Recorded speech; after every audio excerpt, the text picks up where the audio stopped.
Coming up on Sports Spotlight with Steve Nissom, area legend Roy Jones Jr. is in the house to reflect on his Hall of Fame boxing career.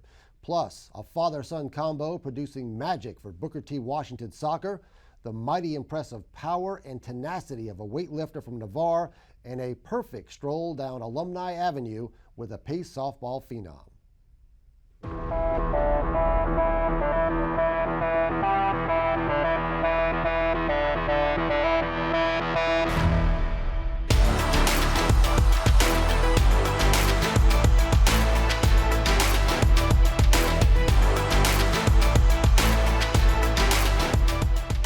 Welcome to Sports Spotlight. I'm Steve Nissom. We are graced by Pensacola sports royalty. Roy Jones Jr. is in studio to give us all kinds of insights on his Hall of Fame boxing career. We also have feature stories on high school standouts at Booker T. Washington and Navarre. Plus, on Alumni Avenue, we catch up with a Pace product taking college softball by storm. We start with a father-son combo at Booker T. Washington. Coming together to lead one of the state's best soccer teams, Coach Felipe Lawall and his namesake son are making the most of a shared passion to produce remarkable results and a special bond.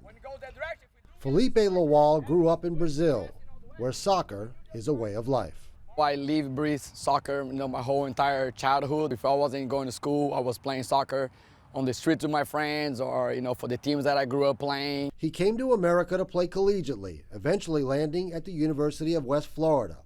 Lawall's senior season in 2006 took on added meaning when 2 weeks in, his first child was born, a son who shares his name. I basically played my whole entire senior year, with Felipe watching in the stands, obviously as a baby. But so I think that actually gave me a little extra motivation, to keep going. The new dad produced a magical season, earning All-American status and leading UWF on a remarkable run to the national semifinals. He was then drafted by Orlando of the Major Indoor Soccer League. After a year of pro soccer, family responsibilities led to a decision to go into coaching back in Pensacola. He embarked on that career at the club and high school level, with young Felipe tagging along. I always brought him with me, and he did the sessions with me, even though he was way younger than the boys. So he was always around the soccer ball because that was my life. So I dragged him along everywhere I went. I always knew that it was like a big thing. Like soccer was like a big deal, like for my entire life. And he was always coaching and stuff, so I always knew that it was going to be like a big part of me. When Felipe started playing competitively as a youngster, Dad naturally was coach. He was definitely tougher on me than everyone else. Some practices where I'm crying because of how tough he is on me. I'm crying in practice, but because I just didn't really understand that he just wanted me to succeed and stuff. I think I was probably a little bit tougher than I should, but I think he took well. And his personality is he's more like a pleaser, and he's trying to make sure that I was happy with everything that he was doing. He always looked for the approval.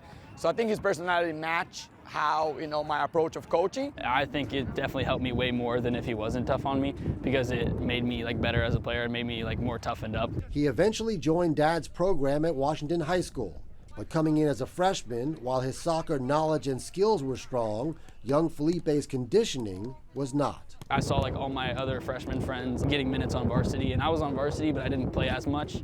So after that, I realized okay, I gotta lock in and really focus up. He started doing stuff on his own, going to the fields constantly with a bag of balls. He started going to the gym. He started looking for nutrition stuff, and I think that was when it was a big turning point for him. He blossomed into a standout at Washington, playing the all-important center midfield position, excelling in a more defensive-minded role as a sophomore and junior before switching remarkably well to an attacking, offensive-minded role as a senior.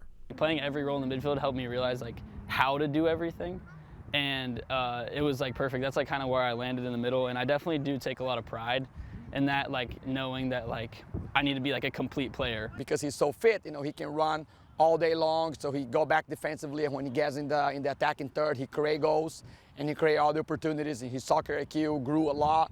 The last couple years as well, so he finds some really good passing. He has a great vision of the game. It's resulted in a lot of wins and achievements, but more importantly, special memories for father and son. To be able to go through every single experience, basically, every single experience of the season with him, at home and here, it's definitely like a nice feeling to do with him. There's only, few people can say they can do this, what you love with your son and also being his passion. So, I think this, and I'm trying to cherish every single moment, every single second. Coming full circle for young Felipe, that baby in the stands 18 years ago has earned and accepted a scholarship to play at UWF. Hopefully I can make the same impact as him, even though it's a very large goal, a very big thing to, big shoes to fill. 18 years later, watch him, his first game when he wears the University of West Florida jersey, I'm probably going to have to be holding myself from come to tears in the beginning of the game and trying to focus on actually the game, what's happening. Northwest Florida has become a hotbed for weightlifting talent, and right now, Izzy Zach is topping the list. The Navarre High senior is riding a meteoric rise that comes with stunning accomplishments and big decisions ahead. Last summer, Izzy Zach earned a golden opportunity. The rising senior at Navarre finished second at the USA National Weightlifting Championships in Pittsburgh, landing her a spot on Team USA for the Pan American Games in Ecuador. But then came devastating news. A clerical error in paperwork meant she wouldn't be allowed to compete. USA officials still let her travel with the team and lift at the training sessions, where Izzy produced a stunning personal best effort that would have been good enough to win gold. As much as I was proud of it, it also kind of made it hurt even more because it didn't count. And knowing that if I just would have done paperwork right, I would have been walking away from my first international meet with a gold medal in my hands by 10 kilos. It filled my heart but broke it even more. Izzy's remarkable journey in weightlifting had begun just 2 years earlier. After pursuing various sports, from competitive cheer to soccer, her interest was sparked after trying CrossFit. She went out for Navarre's weightlifting team as a sophomore. It clicked. It was like a fire. I had this burning passion for lifting. I was I'm so passionate about this. I love this sport. It's you versus you every single day. That just makes you so tough, mentally. And I think that is so cool. Izzy quickly became a force, thanks to natural strength and aptitude combined with off-the-charts effort. She can work like you would not believe, and she is incredibly hard on herself. And she just has a work ethic that just was uncomparable to anybody I've ever trained. She trains like a savage. Her inner determination was accentuated by being part of Navarre's heralded girls weightlifting program that has won numerous team state championships. That's a really big deal when you're a Navarre girls weightlifter. Lifting on that team and having all of those girls work so hard before us to create the legacy that we have, I think that's so special. Remarkably, she qualified for the state tournament in her first year lifting and followed it up by winning state as a junior and again as a senior in dominating fashion. All of these sessions and all of these hard times and all the I don't know if I can do this anymore, and all of these struggles, I knew that it was all going to be worth it, walking that stage and having the gold medal around my neck, that meant so much to me. She has learned to conquer adversity. Being mental tough is what makes a great weightlifter. And taking her level of maturity that she's gathered over the last year, she is a fierce competitor now. I don't think anybody in the state of Florida can hold a candle to Izzy Zach, that's for sure. On the college level, it's mostly smaller schools that have weightlifting programs. Izzy's been offered by pretty much all of them, but she's choosing to forego that to attend Florida Atlantic and pursue a career in physical therapy. As much as I love this sport and as much as I am passionate about it, my future means more than this sport does. I don't want to short myself career opportunities because of this. That said, she'll continue to train with Coach Palladino and is in position to be chosen for the USA weightlifting program, a feeder system for potential Olympians. I think we started talking about it maybe within the first 6 months of me training her. I'm like, hey, you could go the distance. You could make the Olympics. If the opportunity is the Olympics, then so be it. That's awesome. But if it's pursuing, my dream of being a physical therapist, then I'm going to work towards that and not the Olympics. I wanted to be an Olympic weightlifter for a really long time. But then again, priorities. I don't know what's going to happen, but I'm just going to figure it out as it goes.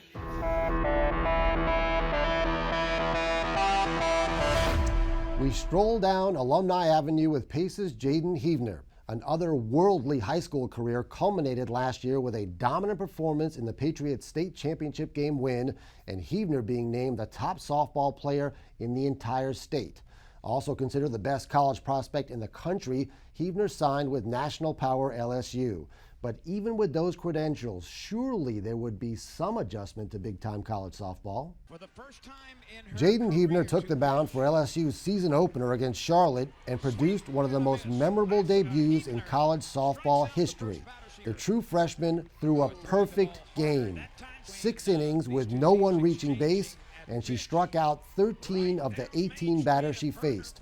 The program's first perfect game in 5 years and the first ever by an LSU pitcher in their debut. Head coach Beth Torina said, quote, "What a moment we have here with this incredible player. She comes out, everybody has been waiting for this moment, and she throws a perfect game in her first time out here at Tiger Park. It was an incredible day," end quote. Heavner kept going with the remarkable start to her college career. Over the first month, she won 6 of her 7 decisions with 4 complete game shutouts while striking out almost 2 batters per inning. Pace's Jaden Heavner, an area alum to watch with pride, no doubt, for many years to come. We're going deep with Pensacola sports royalty. Roy Jones Jr. is in the house. An International Boxing Hall of Famer and Olympic medalist, he held world championship titles in 4 different weight classes. Roy was the best pound-for-pound boxer in the sport for over a decade and is regarded as one of the best to ever lace up the gloves. Roy, thank you so much for joining us. Thank you for having me, Steve. All right, so we'll go back to the beginning. When you were a youngster, you were trained initially by your dad, Roy Sr., Big Roy, and you've talked about it before. It's well known he was extremely tough on you. How difficult was that to go through, and how much did that make you the fighter that you became? It was difficult to go through, but it did turn me into the guy that I grew up to be, turn me into the man that I grew up to be, it turned me into the fighter that I grew up to be. So it was tough, but it was a sacrifice where, hey, you got to sacrifice something if you want to be great. So we had to sacrifice that, and I became great. You go to the Olympics in 1988, South Korea. You dominate, get to the gold medal match. You dominate that fight against a South Korean fighter, but corrupt judges give him the decision. It's one of the biggest travesties in Olympic history. You had to settle for the silver. How did that affect you at the time? At the time, it affected me pretty rough. When it happened, I thought it was the worst thing that ever happened to me. But by the time I got home, I realized that it probably was the best thing that ever could have happened to me for 2 reasons. Number one, it gave me notoriety that the gold medal would not have given me. It made people feel for me, have love for me that didn't know me because of what had just happened to me on world TV. Second, it turned on a fire inside of me to prove that I was the best fighter because they gave me the Val Barker Cup, which is for the best fighter at the Olympics. If I'm the best fighter at the Olympics, that means I'm the best amateur fighter in the world because the Olympics is the biggest amateur stage. By giving me that, now I feel like y'all gonna give me the best boxer of the tournament, but y'all gonna give me a silver medal. So now what y'all just made me do is, based by the grace of God, y'all made me decide to go back home and show the world that not only am I the greatest fighter in the Olympics, but I'm the best fighter in the world right now. And that's what I did. Yeah, and you turned pro, and a lot of your early fights were in Pensacola, and the hometown gave you a lot of love, came out a lot of support. Early on in your career, how much did that support from Pensacola mean to you? The support in Pensacola really started for me when I got home from the Olympics. When I came home, that Pensacola airport was full of Pensacola supporters. I thought I had failed. I thought I had let everybody down. That airport was full of Pensacola supporters. I had some Mobile people too. A guy from Mobile bought me a gold medal. So it was like, when seeing how this community gathered around and support me at one of the most difficult times of my career, that's why people always say, why you always say Pensacola in the house? Because when I was at my lowest, Pensacola was there for me. So. Well, you go on to win your first world title, 1993 over Bernard Hopkins. What did that achievement at the time mean to you to know you've become a world champ? Yeah, as you become a world champion, it's like that's your first dream as a professional fighter. My first goal was to go to the Olympics and get a gold medal. Got to the Olympics, they cheated me out of the gold medal. Your second goal, if you decide to turn pro, is to become a world champion. So that was my mission. That was my next goal. And when I beat him, that was another checked off. It's on to the next now. So that was the middleweight title. A year later, 1994, you fight James Toney for the super middleweight title. James Toney at that time was considered the best pound for pound. So you were the underdog in that fight, yet you dominated the fight. Yeah, so what gave you the confidence that you could do that? Well, he was the best fighter pound for pound, but I was the best fighter for real because he didn't make it to the Olympic trials or to the Olympics. He turned pro. He did a lot of good things as a pro fighter, and he became one of the best fighters to ever fight too because he's definitely in the Hall of Fame now. But at that time, I was on a seek and destroy mission. You know, you gotta remember, I got robbed at the Olympics of a gold medal. Now I had to separate from my father, who was too overbearing for me to become a real man and become a real world champion. So I can't look back. So when I see him, and my father already had denied the fight one time, I found that out shortly after he denied it, and I told him if I ever get the opportunity to fight him again, I'm fighting him. So when it came back again, I took it, but what he didn't realize was when he would watch me fight on TV, a few months later when he would fight, I would see him do things that I did. But when I would watch him fight, I never copied anything that he did. So if you copy me, what that tell you? You don't think you're better than me. You know I'm better than you, or you wouldn't be copying me, right? Yeah, you got a better record. Yeah, more people know you because you got to be champion before I did, and then you went on to become a super middleweight champion. But you're copying me. If you're copying me, you don't think you're better than me. I already know that. So. Yeah, and you proved it. So you went a decade really being the best pound for pound in the world. You were pretty much untouchable in that stretch. You're just dominating fight after fight. What was it like to be in that stretch? How invincible did you feel when that was going on? I can't say I was necessarily feeling invincible. I just knew that what God had for you, nobody can take away from you. And when God has things for you to do, you gotta go do those things. Sometimes you stick around a little longer than you probably should, but that when God put it in you like that, it's hard to just take it out. So for me, I felt like couldn't nobody beat me because I knew too much. All those hard, rough days I had in the gym with my dad, I learned a lot. And then when I got away from my dad, I learned even a lot more. So it's like to compound God's lessons on top of what my dad already taught me made me an incredibly hard to beat guy. And in my prime, had I not moved up to heavyweight, I may have never lost. But at the same time, had they not given me that disqualification loss that they gave me as a pro, then I may have never taken the chances to go up to heavyweight. I probably would have just been like everybody else and got to a certain point and said, okay, I'm undefeated, stop. But because they gave me that loss, it kept me digging. God knows how to motivate us better than we know how to motivate ourselves. Those losses, just like the Olympic loss, only motivated me more, made me push to go even harder. So when you were going through that, when you were best pound for pound, sometimes when you're in it, it's hard to really enjoy it or really realize it when you're doing it. Did you enjoy it? Did you realize what level you were at? I totally enjoyed it, and I totally realized exactly where I was at because everybody wanted me. It's like this. I used to tell people all the time, I said, listen, everybody down here is in a race to be number one, right? But when you get to be number one, all those guys that were around you before trying to help you get to be number one, now they all they all chasing after you because you are the target now. So I knew this. So when I beat James, I knew I was going to become the target. Only good thing about that was that the target wasn't so easy to hit like they thought it would be. So that's why I was able to dominate for so long. So you talked about the heavyweight title. So 2003, you move up to try to win the heavyweight title. You know, it was a risk to do that. You fight John Ruiz, very, very strong heavyweight out in Las Vegas, and you won. You won that. You became the first former middleweight champ to become a heavyweight champ in 106 years. You know, how significant, how amazing was that to you to be able to pull that off? Well, it was amazing to be able to pull it off, but what people didn't understand about that whole situation was before I fought him, I went to Atlanta, Georgia and sat down with Jim Thomas and Evander Holyfield. Jim Thomas was Evander's lawyer, and asked Evander to fight me for the heavyweight title because he was the champ. He said no. I said, why? He said, I got nothing to win. Everything to lose, nothing to win. I said, but it's the most money you're going to make fighting anybody out right now. Nah, I don't want to do it. Okay, forget it. I left.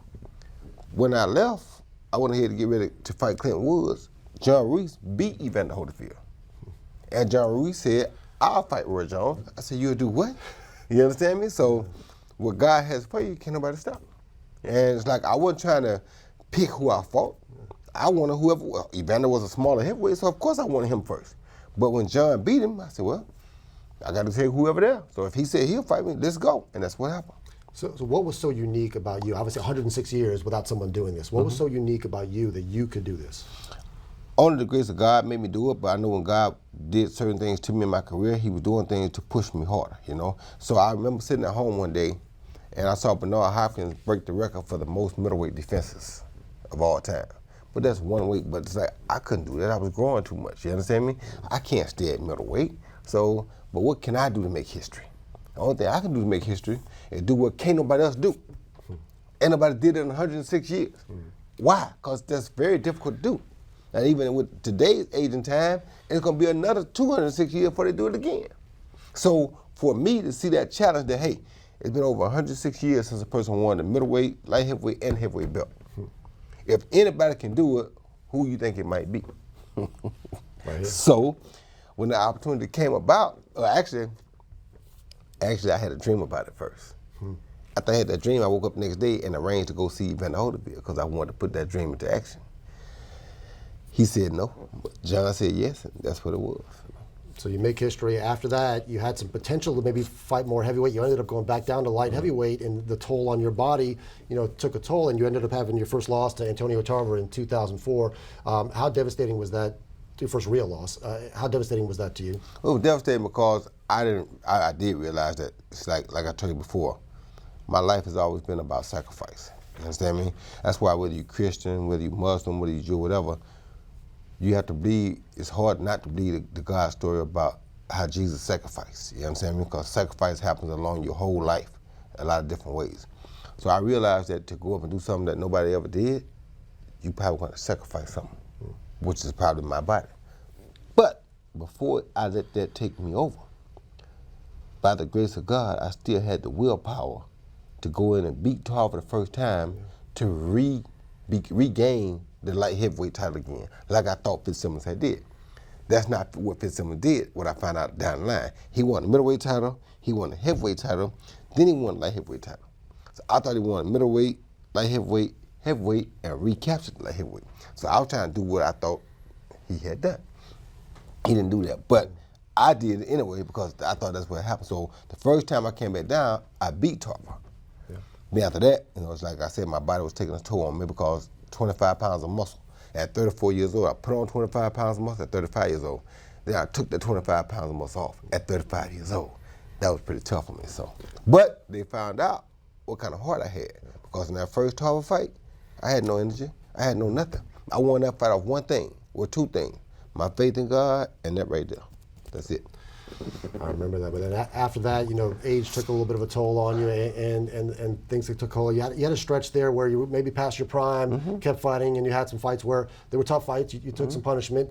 Any regrets that you kept fighting after you were kind of past your prime? I can't say I really have no regrets because that's just who I am. It would have been smarter to stop after you beat Tarver for that light heavyweight title. It'd been smarter to just say, okay, I'm done, I'm retired. But it's like, can I live like that? No, I can't. You understand me? I can't live knowing that there's somebody over there that they think can give me a problem. I got to go see. You understand me? So it's like, God bless him, but I wasn't made to do what Floyd Mayweather did. Floyd Mayweather wasn't made to do what I did. Floyd waited on Pacquiao 5 years. I couldn't sleep at night knowing there's a guy there close to my weight that they think can beat me. I can't sleep at night like that. I'm just different. So it's like, I'm not saying what he did is wrong. What he did is cool because that works for him. It's like I'm saying, I would have liked to have stopped after that first Tarver fight and called it there, but I couldn't live like that. Because people would have said, well, you scared to fight him again? No, I ain't scared to fight nobody. I'll fight him again right now. What am I scared of? But it's like, that's just who I am. I ain't never want to be known as a person to duck and dodge nobody. So through it all, you always kept Pensacola first. And when I say that, not just saying Pensacola in the house, when we covered your fights, these big fights, a room full of national media after the fight, you always did interview with Channel 3, where I covered your fights, always did one-on-ones with us first, before you went to the national. And the best example of this is the Ruiz fight in Vegas when you won the heavyweight title. My videographer that was out there with me, Marcus Morris, who you went to high school with, he had appendicitis the night before. He wasn't there. I had no videographer. So I'm after the fight's over, you win the title, I'm trying to find a way to get this one-on-one shot. And we're in a big, giant room filled with international media. I find that local affiliate shooting on the same format we did. I went up to them and I said, hey, if I can get a one-on-one with Roy, will you guys shoot it and you guys can use it too? And they're like, you're going to get a one-on-one with Roy and all these people, this international media? And they said, yeah, all right, fine, yeah, if you get it, we'll do it. Sure enough, press conference ends, I'm trying to get to you. I see your Bill, your buddy Bill. I tell him what happened, and he looks up across the room, he yells at you, hey, Roy, Pensacola.